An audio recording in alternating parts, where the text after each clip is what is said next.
Welcome everybody to the Digital Nomad Experts Podcast by Commute. Today, Jeff and Marissa, we're going to talk about 9 digital nomad myths busted. We're doing digital nomad myth busters. Before that, Marissa, how are you and where are you? I am good. I'm excited for this podcast. It sounds like you said Mythbusters. I feel like we're talking about like Ghostbusters here, but I'm good. I'm in the States still for a little while. Unexciting at the moment, but actually enjoying the rest and being back. I was just in New York for the weekend visiting a bunch of family, which like my whole family got together. I think there was like 17 of us. So it was fun not to miss that kind of opportunity to be with everybody. Sometimes like I feel like I do miss those things when I'm traveling, so I was really grateful to be here this summer this year. So yeah, it was good. What about you? Well, I just got back from a family vacation too. It's like our once a year type of thing, where it's like the only opportunity we get the whole family together and we go and stay in these old rustic cabins kind of out in the middle of nowhere out in the Sierra Nevadas. And it's like no Wi-Fi, no TVs, nothing, just full digital detox and like learn how to do things like read again. Like I actually read for the first time in a while. My goodness. Man, it feels so good. Anything good? I'm just reading the Stephen King book. So needed. I don't know. It's subjective. Is Stephen King good? I'm like only read personal development books and like serious things. I'm not the right person to ask. Oh, I read serious things. Oh, sorry. I do. I'm not saying it's a good thing. Like I wish I read more like check out beachy, trashy novels or whatever. I just can't help it. I like love the self-development books so much. But I respect and I wish I was doing more of like just reading for fun and pleasure. And I think that's awesome. We all need that in our lives. It's kind of fun. It's like a week of escapism so that like I can focus on things when I come back, especially reading a book that's not related to anything. It's like, okay, take a little mini brain vacation and then you can come back I think it's really stronger. Good for it's you. like, yeah, it's pretty... I wish I would do more of it.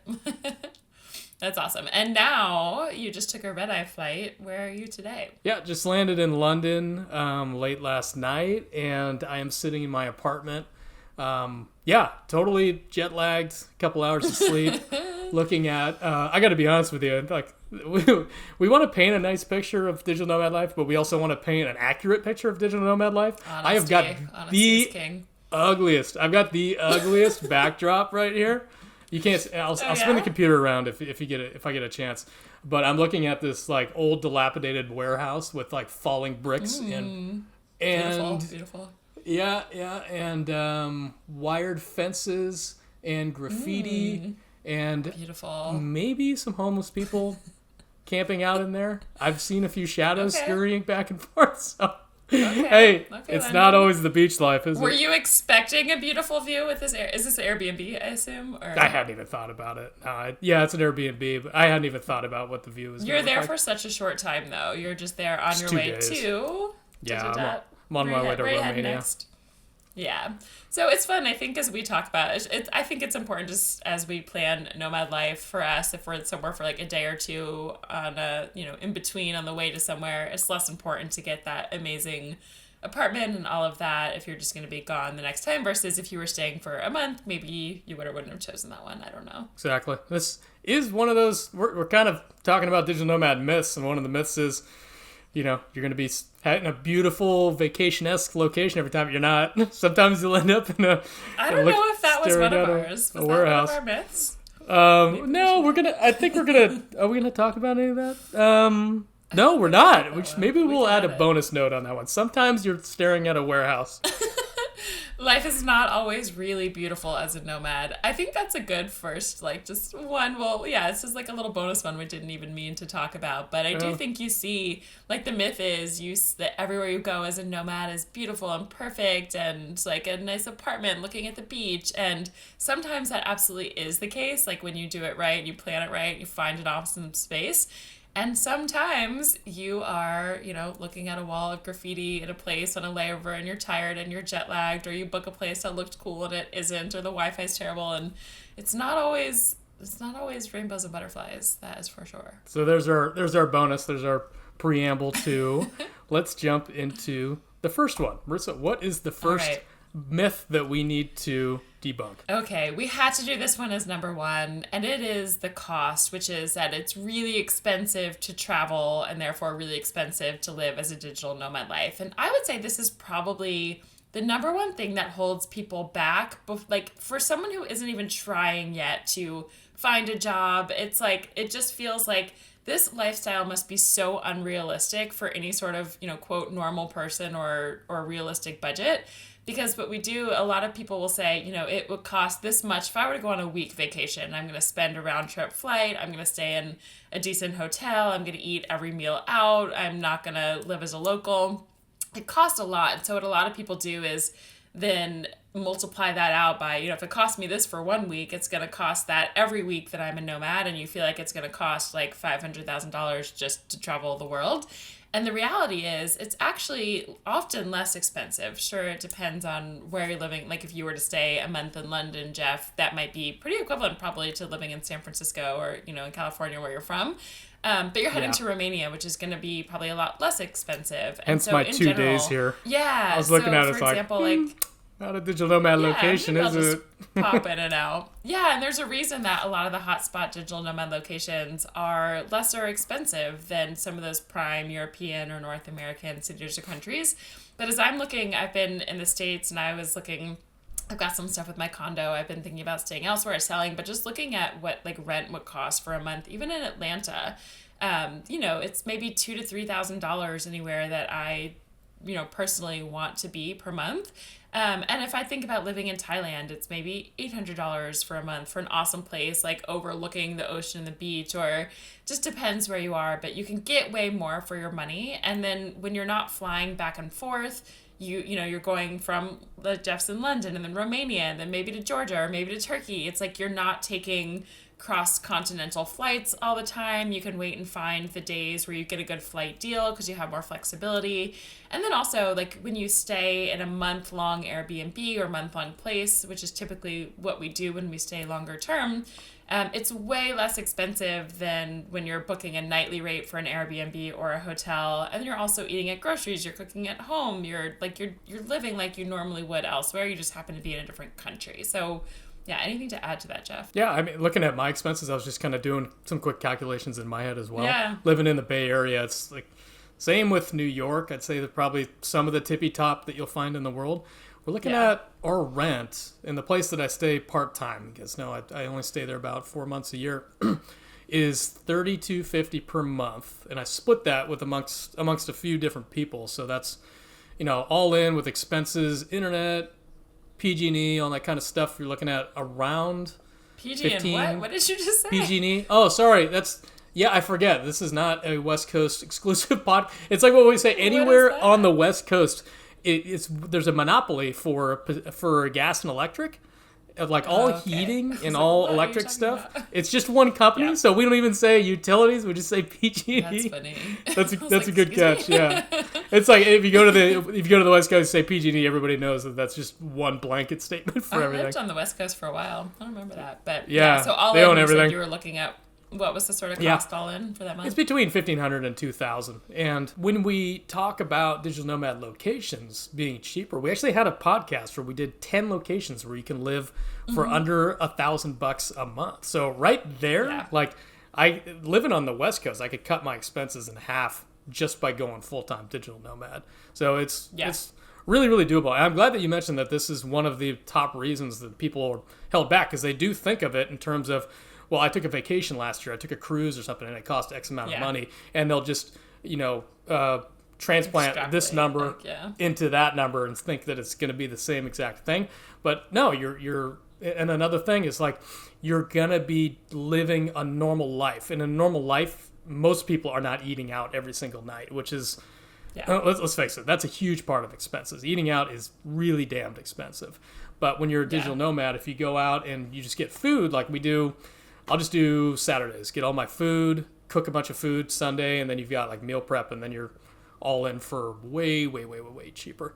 So it's, it's, think of it in terms of living at home versus traveling, like on, like on a exclusive vacation, that kind of thing. All right, should we hop to number 2? What's number 2, Jeff? Number 2 is the misconception that you need to have a certain set of specific jobs in order to be a digital nomad. And usually the first thing that comes to mind for people is very, very tech-heavy stuff. So most people just assume digital nomads. It's in the name, digital. It's usually going to imply that people are like either in marketing or they're engineers, software programmers, that kind of thing. And while that is true that a lot of these folks are, that they do fall into that umbrella, marketing being included, it's not necessarily the case. And we've talked about this quite a bit on this podcast, that there are tons and tons of jobs that we've seen, really, really random stuff and really, really commonplace stuff that aren't those typical jobs that you see all the time. So it's the misconception here is that you need to have this super specialized skill set in order to do this type of job, or you need to be some sort of like Instagram influencer where you've got tens of thousands of followers in order to, you know, promote brands, to sit on those beautiful beaches and stuff. And that's just so not the case. Still haven't met an Instagram influencer. I still haven't, I still haven't met a lot of these supposed digital nomads that have these. It feels like an elusive like animal on safari. Have you met one yet? Influencers. Have I met one? I do actually. I feel like I know one, literally one. Yeah, exactly. Who was part of Wi-Fi Tribe. I met her on Nomad Cruise. Like I knew of her before. She was a friend of a friend. That's literally the only one that I can think of. And we have met hundreds, if not thousands. I would say we have met literally thousands of digital nomads, are close friends with like hundreds of digital nomads, and not one of them, not one of our friends, makes their income through anything having to do with influencer life. Like it's just, I don't know where they are. They're not where I am. I feel like actually I see them in Bali, like hanging around. I'm like, I'm gonna stay. But they're not our friends. I don't want to be. They're not our friends. There's two camps. There's digital nomad, and then there's Instagram influencer. These are way different breeds of people, and they definitely don't intersect as often as you would expect that they would. No, not at all. Because I feel like we're. I always say this. Like I respect the influencer life. I feel like I gain a lot from other types of health, fitness, whatever influencers. I'm thankful for them, but I feel like in terms of, I guess you just kind of find like-minded people with anything in life, and when we travel, like because we're doing these other sort of career progressions or business, like. That's the type of people we're making friends with. But I think a huge thing that we hear a lot of our beach commuters say, like when they first join and haven't yet like listened to the podcast or just beginning or haven't yet started looking for the jobs, is like, I don't have the skills. Like you assume that it takes a really specialized skill, as Jeff said, and there are so many jobs. So if you're interested in, if you haven't ever checked out this resource we have, go to beachcommute.com/91. It has a list of 91 jobs, like real titles of jobs of people that are actually in our community and what they're doing. So you can get to see like all this, the realm of like the different types of jobs you can do. So check out beachcommute.com/91. We'll send you that. And just the myth is busted, is like you don't need a specific skill set. Like whatever you are doing or can do or capable of, you can find a job remotely doing that. We've seen it. We've seen everything across the board. And then, you don't have to be like a travel influencer of any kind. We're still, if you are, like holler at us. We're interested in talking to you because we don't know you. Who are you? Where are you? Influencers, please. The great white, where's the great white buffalo? Write us a note. We want to have you on the podcast. If you're listening and you're an influencer, we want to talk. We want to hear about you want to hear about your lifestyle. We joke, but I feel like we say this so often. It's just important to note, because if you are someone who's thinking about nomad life, typically the people who you are coming across on social media, maybe the people who you discovered this life from, are influencers, again, because they are trying to be seen. They are trying for you to find them, and they're showcasing this lifestyle. Whereas if you look at Jeff and I's, personal Instagrams, like we're just sharing what you would share, traveling with your friends. Like we're not trying to be influencers. We're not sharing a ton because we're busy working and living. It's not how we spend our time. So just be mindful of like, if you see that and it feels like that's the only way to do it, it's just because that's who's trying to be seen. When you show, that's what I'm sharing. Pictures of my beer. I am a terrible influencer and a terrible photographer, although I don't saturate the hell out of my photos either, so. I love a good saturated photo. I know you do. I will not apologize for it. I love my bright photos. All right, and on that, so that's number 2. Okay, number 3, Jeff. What's number 3 on our list? Number 3 is one we've talked about quite a bit, and it probably comes up just as much as the job conversation does, and that's safety.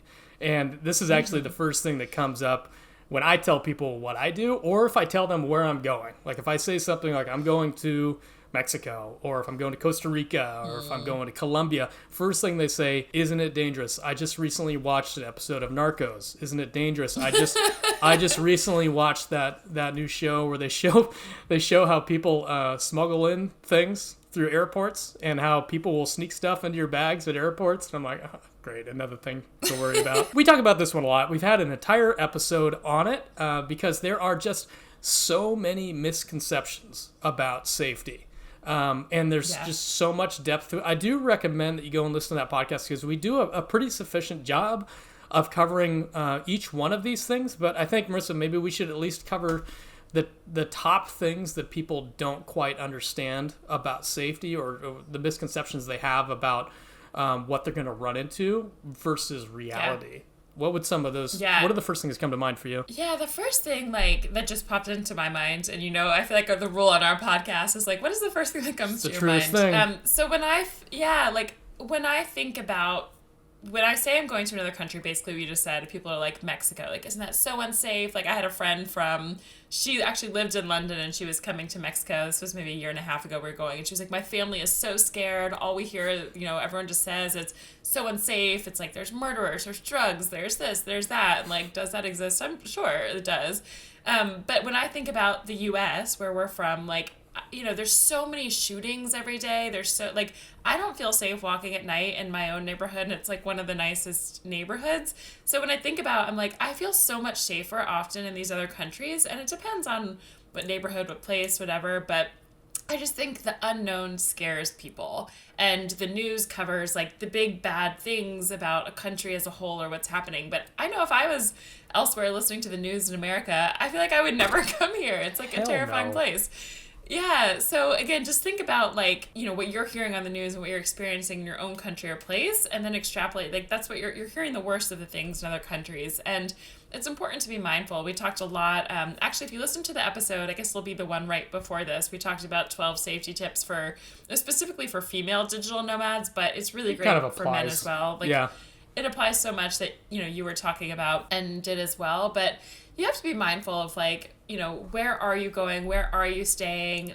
Even for example, in Myanmar, I went there in 2018 and there was a lot of dangerous things actually happening around the borders and the different outskirts of the country.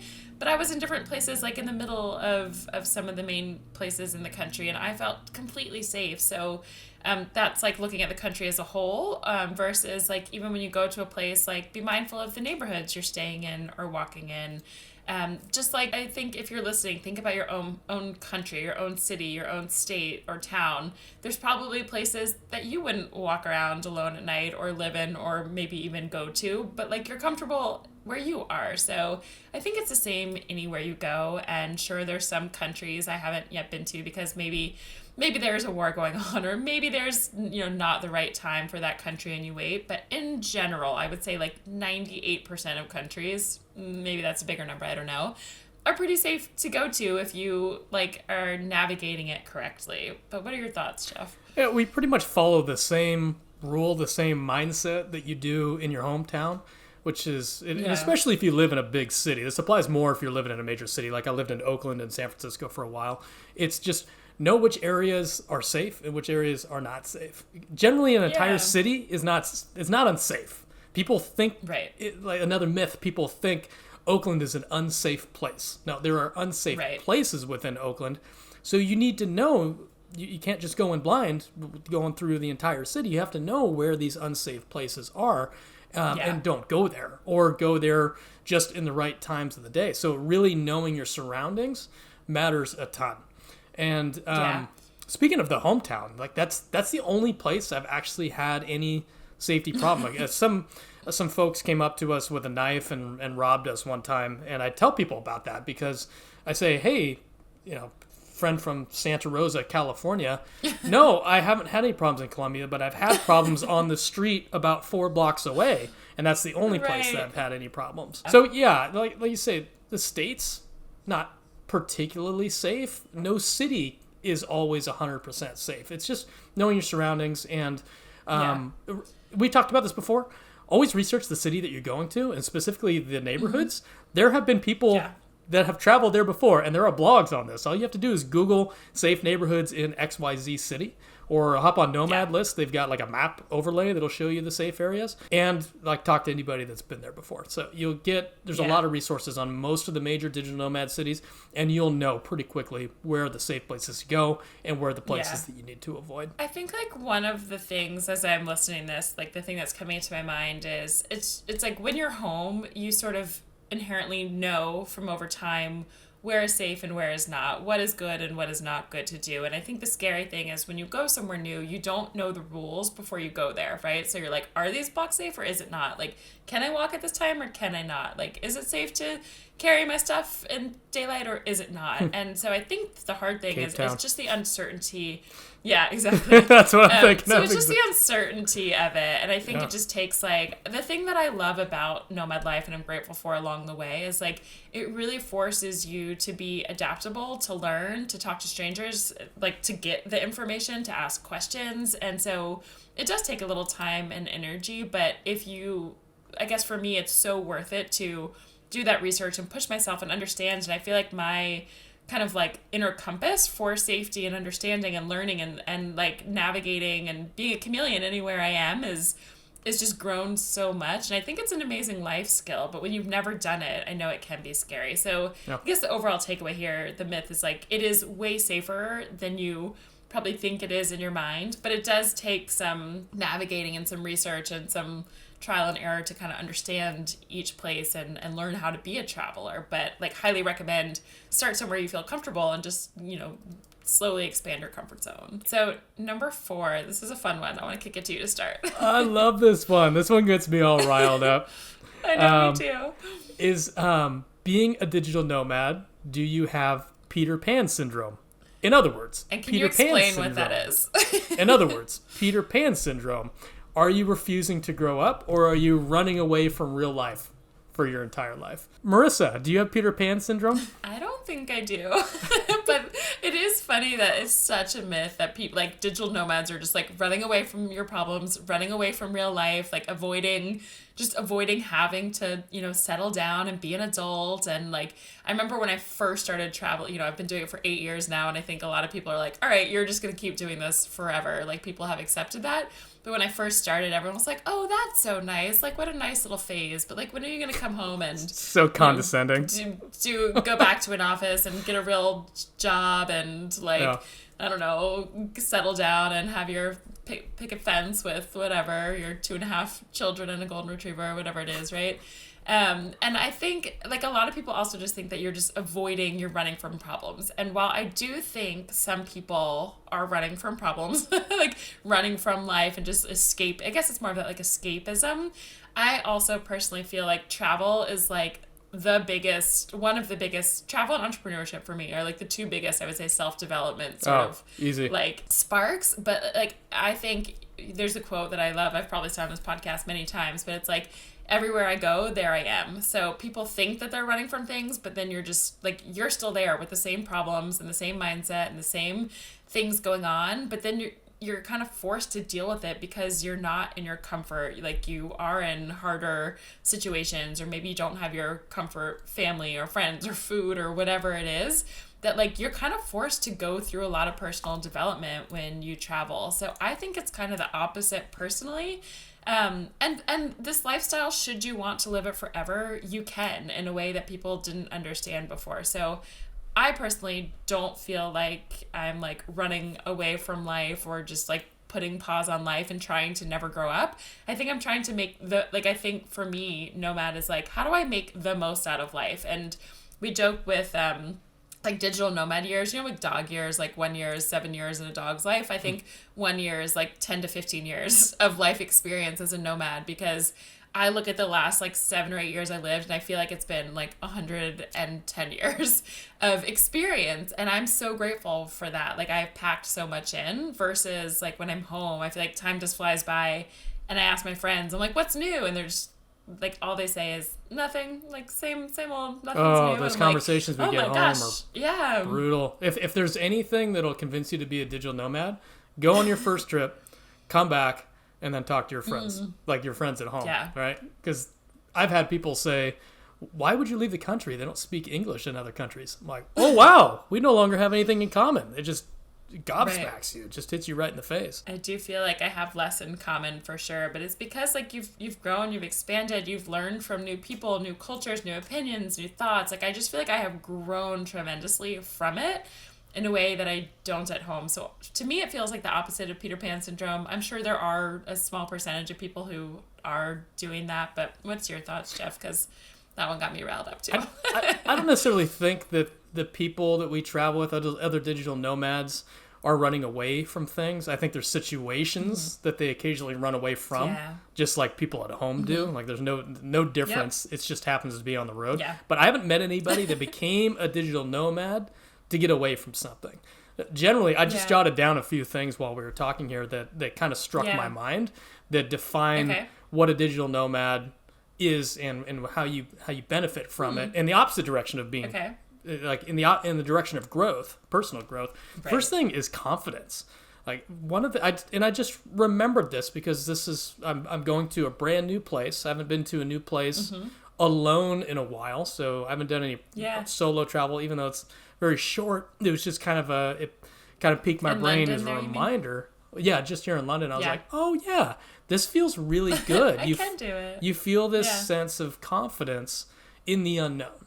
Like you don't really know what you're doing. Yesterday I got off the plane, looked at Uber, 70 fucking pounds to get to my apartment. I was like, well, let's just figure out the London tube. Whatever. Like if I get lost, it's still daylight. And I've got a map. I can just jump right out and I can take that Uber if I have to. And I was like, and I finally figured out, I of course took the wrong train. I went the opposite direction of the way I was supposed to go. Like figured it out, got back on, and then just popped out right at my hotel. I was like, oh yeah, this is what this feels like. I haven't done this in a while. It's like really confidence building to be able to do things for yourself to learn. You grow so much just by meeting new people, having new conversations. And I think the big thing is thinking in new ways.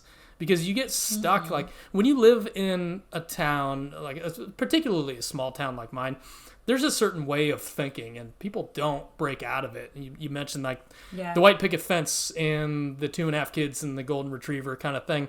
There's this like cultural expectation, especially in North America, that that's what you're going to do, especially, and that gets stronger and stronger the smaller the town is. And you get those pressures from the outside, from your friends, from your family, that can be so overwhelming that when you do something like this, it just blows their socks off. They don't even know what to make of it. It makes it really, really hard to grow when you have those pressures coming in from those angles. So that first trip that you go on, it's almost like a big weight's lifted. All of a sudden, these expectations are like, oh, maybe these aren't real. Maybe I don't have to fulfill this check list of stuff to be an adult, to not be Peter Pan. And the last couple things I got on my list is just excitement. I mean, it's exciting doing this stuff. Going to a new place is awesome. It's really, really, really fun. And it inspires so much curiosity.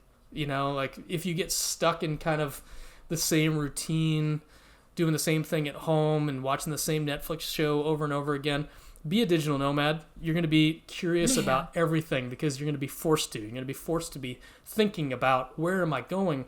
What new restaurants should I check out? Where do I want to go next? Like this amazing feeling of curiosity will just naturally just well up in you. And I think the people that I've met and the things, like every place I go, I feel like I get some big like life lesson. Every country, every place, no matter what, without fail. And it's usually a different one I think it's going to be. But I think that changing locations, when you're in the same, like you said, kind of just in the same rut, in the same routine, doing the same things day in, day out at home with the same ideas and the same mindset, you don't get those big shifts, those big changes. And as a coach and like a personal development junkie, as we talked about for my books, like a lot of times the things that you're trying to work through or trying to solve, if you are doing that, maybe you're not even trying, are often not solved in the same place. And you get somewhere else and it's like, bam, like life lesson learned. You meet someone or you do something.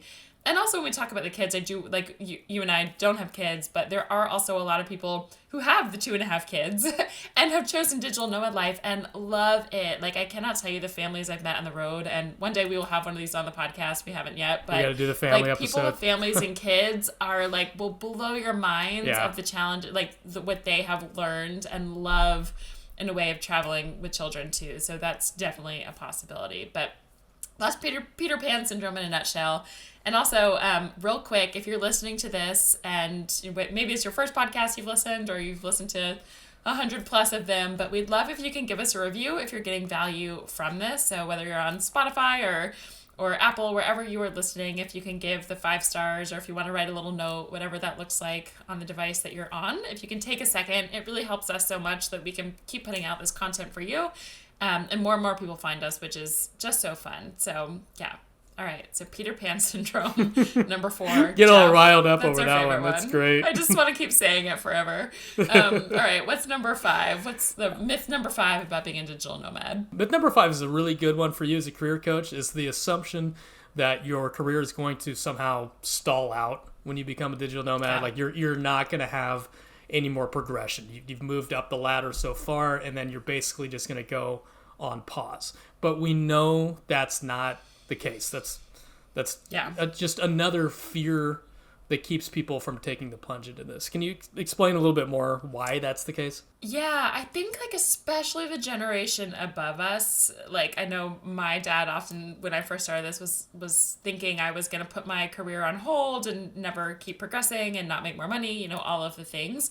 But there's this fear, it's like that you basically have to choose between travel or career. Because if you think about probably 10, 20 years ago and more, if you were to travel, you did sort of have to quit your job or put your life on hold and burn through your cash and not be working while you traveled and explored the world. But now that Wi-Fi is rampant everywhere and people are more like, we started nomading way before COVID, but especially since COVID, people are realizing how much you can get done remotely and often how much more productive you are. I would say the myth here is like busted, is that you no longer have to choose between your career and travel. Like you can have absolutely just as successful as a career remotely, progressing in whatever it is that you are doing while you are visiting all different countries than if you were in an office, just, you know, having to put in FaceTime. And I think it depends on the company you're working for too. So when I worked at Pepsi, the first 2 years I went remote, I was still working for Pepsi, and it was a very in-person company, and that was hard to be the remote person and continue to progress. So I wouldn't say that's necessarily the route you want to go, but for the companies that do understand remote and have a lot of remote employees or team members, or focusing more and more on that and still invest in those people, there is no reason that you can't progress just as much as you were before. And we always use Jeff here as the perfect example of that, who started, you know, down in the ranks in marketing, and as a digital nomad. Yeah, you were account manager, started with no experience, began working remotely for your company. And I love this. I feel like it's forever such an amazing beach commute story. But when Jeff and Diego and I, the first time all 3 of us were in the same place together, Jeff had got promoted while we were together, living in Bolivia, like in the middle of nowhere in the mountains, got promoted to CMO, like the highest marketing position you can be within this company. And you work for a pretty large agency as well. So I think you're the perfect example of like, while you travel the world, you can continue to get promotions, do your work, do more and more. So yeah, myth busted is you do not have to choose between your career and remote, but you do have to prioritize that it's part of your lifestyle, and you want to find a company and career trajectory that allows for that. That's a good point. I think it's important for people when applying for jobs, if you get a chance, maybe explore how they value their employees' time, in the sense that, are they a FaceTime type of organization? Like, do they value FaceTime and being present, or do they value productivity and like merit? So is it like a merit-based company, or is it just I need you to be present? And while they might be fully remote, they might still have these things in their head. So it's important to ask questions like, is this a productivity-based job? Am I going to get rewarded for being productive, or am I going to get rewarded for being present? Because they're very different. And I've worked at two of those exact 2 split types of organizations. One was just, if you're present and you're noisy, you get promoted up the ranks. But the other one was, I don't care what hours that you work. You could work at midnight. You could work 3 hours a day one day, 11 hours the next day. I just want you to get your job done. This is a merit-based company, and you're going to get promoted based on your merits. So maybe just a tip as you're interviewing to sprinkle in some questions like that to get a sense of like where they're coming from and what kind of things they're going to value. And whether or not other people are working remotely, like, are they really excited about that? Do they actually, let you and want you to? Or is it like, oh, I guess I could, but everyone else is here and like that's not, you're not going to have career progression. But also sometimes people are just looking for an income and don't really care. It's like, hey, this is easy. They're letting me. I'm good. It really depends on your priorities and your values. And that's an important question that I ask a lot of my clients because everyone has different goals and is playing by different rules and games. Like you might be totally fine to say, I am happy with this income the rest of my life. I don't want to grow. I don't want to manage people. I've had a lot of these fun conversations. You're like, I just want to get my work done, get paid and be done. Whereas other people are like, I am trying to grow and become the VP and the president and start my business, do all the things. So just know yourself. And a lot of people, I would say, really don't know themselves. That's a lot of the work I do with clients, but get clear on that. But I think it's just know that it's possible should you want that. All right. Next up on the list, actually ties in perfectly with this one, is digital nomads are not productive. They're on vacation, sitting on a beach, drinking and having fun with friends. Having a vacation. Digital nomad vacation. Yes. I'm not on a beach right now. Working in a tiny little Airbnb because I need to be productive. Because I need to work, because I need to make money. Yeah. You're working right now. As a matter of fact, most digital nomads work some semblance of a 9 to 5. Like, it's not usually all in a row. It's not like in an office where you're just on 4 hours, you take your 30-minute lunch, on 4 hours, and then you leave. I'd say most digital nomads work the same amount of hours, if not more, but just how they choose to do it. Like, I really like working in the mornings. I hate working in the afternoon. I fucking loathe it. Yeah. So I don't do it. Right? And my old company. And I'm the opposite. Like I mentioned, they were a merit-based company, so they didn't care that I didn't like working in the afternoons. As long as I got my stuff done in the morning, that was totally fine. But the fact of the matter is, as digital nomads, we're not on vacation. Typically, Monday through Friday, everybody's working some set of hours to a full capacity. Yeah. There's a few odds and ends here and there, like our not like our influencer friends because we haven't met any yet, but there are a few people that are like quasi-retired or are they're self-made. They've made quite a bit of money and they can kind of take it easy. But those are few and far between. I would say most of us are all working away. In my experience. Yeah. You have anything to add to that, Marissa? Yeah, I think, like you said, people imagine we're just on a beach, kicking back, like not really working. I think when I first started traveling, everyone just thought I was on, vacation all those months a year and just doing nothing. And like we said on Instagram, or the things that people are posting, even if you do find like a normal, I say quote, like a digital nomad who's actually working, we're usually not posting the pictures of like sitting in our apartment on our laptops working. Like we're sharing the fun stuff in between those times. So we really do work, and actually like sitting on the beach or in the sun or in hot places is really hard to get work done. Like I remember when I was in Sri Lanka, I was trying to work by the beach outside and it was hot AF and I was like, I can't get anything done. I need to go inside.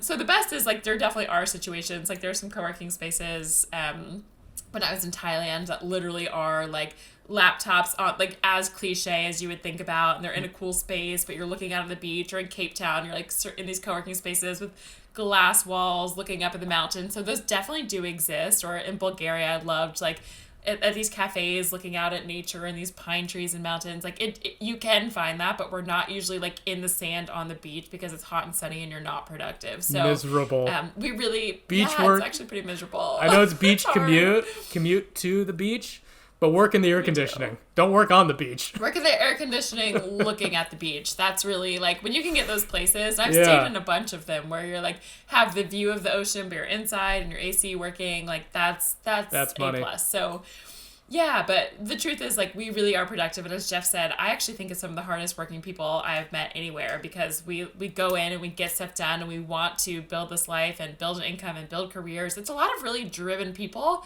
They're just like have different values and creativity, because when we're off, we like are exploring the world, and instead of just going, you're like, okay, here's my weekend, I'm gonna sit back and watch Netflix and maybe meet my friends for brunch at a place I've been 100 times and go to a park. We're like, let me climb this volcano on the weekend, and then like go scuba diving with great white sharks, and then like hike this mountain I've never seen before. Like you're doing epic things, but when you're working, like you're working hard and you're getting stuff done, so you can be productive. I think that ties that one up pretty nicely. Number 7 is misconceptions about gender, either one way or another. A lot of people think that it's predominantly, the digital nomads, that is, are predominantly one gender or another gender. And I've just got a few things to say about it. I don't have specific statistics on who does it more often. But I will say that initially, based on the facts, it was predominantly male driven, and it may have been because it was like male dominant types of jobs and like software engineering type of stuff.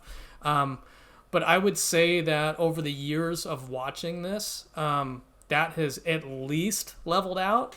And for the most part, what I see of my digital nomad friends, I'd say there's probably more than 50% are female. So whatever the misconception is, if you think it's more female, more male, my experience is that it was primarily more male, and now it's fairly even split and maybe leaning a little bit female. But what are you seeing, Marissa? That's interesting. I don't I believe that it could have been or might have been more male dominated, and I wonder if that was like a safety thing way back when. Totally I don't know, yeah. But whatever it is now, I feel like it's either 50-50 or even more females living this life. I don't know which, but at a minimum, it feels close to even. Like I've never once thought like, why aren't more males doing this, or why aren't more females, or why, I would say if anything, maybe like, and also, I don't know, we've got a representation of queer and otherwise, but I would say like there is no one gender or type of person who does this more than the other. So if you are, one gender thinking like yours can't do this or vice versa, I would say this lifestyle is for anyone and everyone, and everybody is doing it. And it's probably one of the most inclusive types of communities that I've ever run into. So like it really, when we say it is for everyone, it really is for everyone. We've seen every type of person under the sun become digital nomads. So if there are any misconceptions about male, female, it doesn't really exist as far as we've seen. Next one, we've covered this one pretty well before. We actually had an entire podcast on it. And it's that digital nomads are lonely. Explain to me why digital nomads can be lonely, but aren't necessarily lonely. Yes, this is a great one. I think I mentioned this a couple episodes ago too, when I just got back home and I was at some dinner with some friends like that I've known from high school, and they were like, isn't it so nice to be home? Like, I bet it's so much less lonely that you've got all these people. And I always say, like, it's the opposite. As a digital nomad, and I think it does, like, the caveat here is it does take intentional work to build your community in the beginning or to join. We have a whole episode, I don't know if you know which one, Jeff, it is, but it's like something like X number of communities that like to make lifelong friends as a digital nomad. So if you want to search that, you'll find it. But if you join, especially like Wi-Fi Tribe is, that's Diego's company that he started many years ago. And that's how Jeff and I met Diego and met each other and met probably 95% of our nomad friends.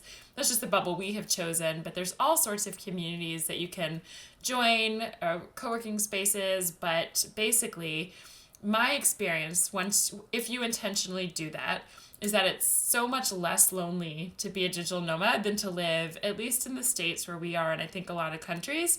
Because when I'm traveling, I am with people who, like, we're either living, maybe sharing one big home, or have chosen to live in the same apartment complex, or as close, maybe a 1 to 2 minute walk from each other. And I have like a friend or a person or a partner to do everything with. It's like, let's go explore, let's work out, let's work next to each other today, let's go check out this cafe, let's go do this thing. Like, there's always people around. And I attribute it almost the same way for college for me. I lived in a house with 11 of my friends my senior year, and it was the best thing ever, because I was like, I have my own space, I can do my own work, but then I can pop out and be like surrounded by friends to do anything at any time. And to me, that's kind of how nomad life is as well. And when I'm back home, everybody is sort of siloed. If you want to meet up with friends, it's like, oh, let's meet, 2 Thursdays from now. We'll go out to dinner, or like next Saturday or this weekend. But then it's like day to day, I think people are a lot lonelier. So for me, I think it's far less lonely to be a digital nomad, but there are moments, like if you haven't yet made those friends, or if you first get to a new place or you're brand new, you might have a couple moments where you're like, holy fuck, I'm alone in a new country. I don't know anyone. I've never felt so lonely in my whole life. This is weird. This is hard. This is crazy. But it's one of those character building moments, as Jeff sort of said, and it really forces you to say, all right, how do I prioritize this? How do I make friends? How do I put myself out there? And then when you have them, you've got all these new like-minded people that, like, I just love my nomad friends, and I'm constantly texting and voice noting, like, people from all over the world all day, every day. So what are your thoughts? Mike Dane said it best. I walk downstairs, and there's 7 of my best friends waiting for me to say hi. Like, there's nothing better than that. Best. It's incredible. Nothing better. It's nothing better. Yeah. And there are both sides of it. When I first became digital nomad, it was back in 2017, and I didn't have a community. I didn't have friends. Mm-hmm. Oh, yeah. And by the way, check out that episode. It's a really good one. Episode 74, 7 Digital Nomad Communities to Make Lifelong Travel Friends. I didn't have that community, and it was particularly lonely. I thought, well, travel, that couldn't be lonely. You're just going to naturally meet people while you're traveling. It's not necessarily the case, and it really depends on where you're going. Like, some places are more conducive to that than other places. So initially, if you don't start off with community, it can be a little lonely, can be a little bit tough. So I do recommend listening to that episode. But on the other side of things, the best friends I've made in my life, they're all digital nomads. I've made lifelong, amazing friends that I get to see at different points, at different chapters of my life, and see how they grow, and I get to grow with them. Yeah. And that kind of experience, that compressed time of living and traveling with people, you just don't get at home. You mentioned earlier, I'm going to go book a breakfast 2 weeks from now with my friends.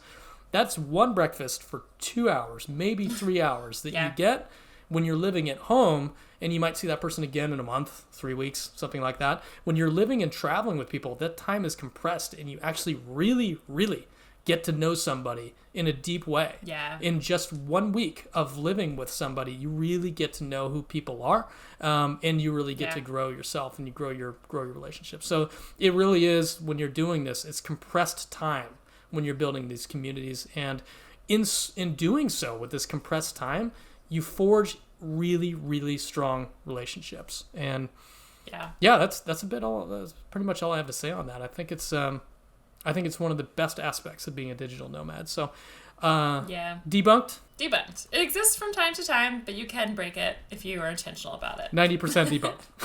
90% debunked. I love that one. All right. Well, last on the list here, number 9 of the myths is that it's hard to get medical care, or the myth is often like, if something bad happens to me, medically or with your health, like, you're screwed. So I'm going to kick this back to you to debunk this one to start, because I feel like you're a great example of it. We've both had some pretty good good experiences. Good helpful experiences for our podcast listeners. Maybe not so good for us, but we run into a lot of stuff while traveling. From, like, I had a tropical rash in my arm that just grew and grew and grew. I don't know where the fuck that thing came from. It just arose out of nowhere, and it just turned into a monster. I didn't know what to do. I'm like throwing apple cider vinegar on it and stuff, and I went to a doctor. They gave me cortisone cream, and it went away, of course. But I've had all kinds of random stuff, from that to I got diagnosed with a hernia, had to get a brain scan, had to get a tooth, root canal with a the crown on top of it. Had to do, like, some of the most major stuff that I've had to do at home, and I did it for always faster. I was able to get appointments immediately for all of this kind of stuff, like same day for a lot of them. Just mind-blowing things that you would never think of, at least in the States. This is a North American-centric type of viewpoint that I'm bringing into this conversation, and we don't have the best of systems, to say the least. But getting a same-day appointment for anything is a mind-blowing concept, and I would get that all the time. And then actually getting treatment, I've had certain instances where I was able to get, significant treatment within a day or 2 days, something like that. And the last point is, a lot of times it's much, much, much cheaper than it is in the States. So this one, I would say I want to debunk this myth, and I want to go one step further and talk about travel or medical tourism, which a lot of people do. So they'll actually visit other countries. A lot of times they'll go to Mexico. A lot of times they'll go to Diego's going to Romania. He goes to Romania to get all his teeth work done because it's much, much cheaper and it's high quality care. So a lot of people will actually intentionally travel away from the States or North America to get better and cheaper care and faster care. Feel strongly about this one because I've got so much experience in it. Marissa, you've got a little bit. You've got some foot stuff that you might want to talk about. So much. Yeah, I've had some like MRIs or different x-rays in Argentina from a fall that I had in the US, and I got way better. I had already been to a doctor in the US and it was still hurting. They gave me terrible advice and it cost, like 20 times more, probably even more than that. And I was in Argentina and it was still not good. I got so much better care, so much better advice, better cost. I was in and out like same day. It was amazing. So that's one example. Also, like in Thailand, I had a motorbike accident. I had like a hole in my ankle. Couldn't walk for a month, but found a woman. You and your feet. I found like a woman. I know, it's the same foot. I don't know what's going on. Gotta put you in like moon shoes or something that you just bounce on. I know, my feet cannot be trusted. It's like weird things that have happened too, but I've had all sorts of stuff go on, and it's funny, I was texting one of our nomad friends the other day in the UK. She's back home and needed some medical stuff and had to go to a doctor, and it was just, she was joking with the friends that we were with in Nepal, and she was like, will you please send me the doctor that like came to our hotel before? He was like, it was so, in Nepal, right? It was like so much better, and here she is in the UK trying to get healthcare, so... All of that to say, like, of course, depending where you are, it can be scary if you're in the middle of nowhere on a mountain or in the jungle. But I found even in those places, I've still gotten great care, better care, less expensive care. So wherever you are, like, we've been fine. So things do happen still, and you will find your way. And people are nice. People will help you. Like, everywhere I've been with locals will help you find a doctor, point you in the direction, or help you translate, whatever that might be. So it can be a little trickier just because at first you're like, where do I go? Who do I find? What do I do? But you can figure it out. And so the myth is like, the fear is if something goes wrong, like I think the real fear is like, I'm probably going to die in the middle of nowhere and like never live again. Right. And it's usually, we can't promise anything, but so far so good with all of us. The truth is for us, the myth busted is you can get great medical care and often better and more affordable than maybe even where you are at home. Oh, get nomad insurance too. Maybe just a little side note. Yes, you do want that. Yeah, you might want to get that. Yes, we personally, a lot of us use Safety Wing. I've used World Nomads. Like there's a bunch out there. One day we'll link to that. But yeah, you definitely want to travel with nomad insurance. And that just means on top of your health, a lot of people have healthcare at home. Or if you're traveling, if you're never home, you don't need that. But people will get whatever that nomad insurance is, and it covers often both kind of travel hiccups of delayed flights, lost baggage, but also your hospital bills. And I've submitted those claims. I got bit by a monkey in Bali once. And so casually, I got bit by a monkey. It was just a little love bite. Yeah, that once happened in Bali, and I had to get rabies shots. And one, it was like a third of the price of what it would have been in the States, but also the travel insurance that I had that travel health insurance, I should say, covered the cost of it when I submitted that claim. So yeah, you can totally do that as well. Didn't that thing steal your cell phone? No, it didn't steal my cell phone. It stole my bottle of water. I think it just wanted my water. It like jumped on my purse though, and like jumped on my back and took my water, and then gave me a little love bite and ran away. I was like, I love the monkeys, but I think it was. Can't wait for my rabies shots. They do steal shiny things. The monkeys do steal like phones and cameras. Oh, you would be a mess. Just your fingers alone. Come to me, monkeys. We're recording this now. You can't all see this. You can't. I know you can see the video. I have all the jewelry, all the sparkly jewelry. You'll see at any given time up to 13 rings on Marissa's fingers. All the earrings, all the necklaces, all the jewelry. I love it. But I did once have a monkey. I know. I won't wear these when I travel around monkeys, that's for sure. But in Costa Rica, no jewelry on. I once had a monkey unzip my back pocket and take a $5 bill out of it. I was like, these monkeys are smart. Wow. True story. That's clever. Yeah, so that wraps up our 9 myths debunked. Hopefully you appreciated this. Any other thoughts as we wrap this up, Jeff? If you think that we missed any, shoot us a note and maybe it'll become a podcast topic. Again, we love when you guys write in and ask for topics. We really do. Yeah, and just write in and tell us love the podcast or didn't love the podcast, whatever. Just write us in. We get correspondence all the time, and we love it when we're able to interact with our audience. Other than that, thanks for joining us, and we will see you again next week.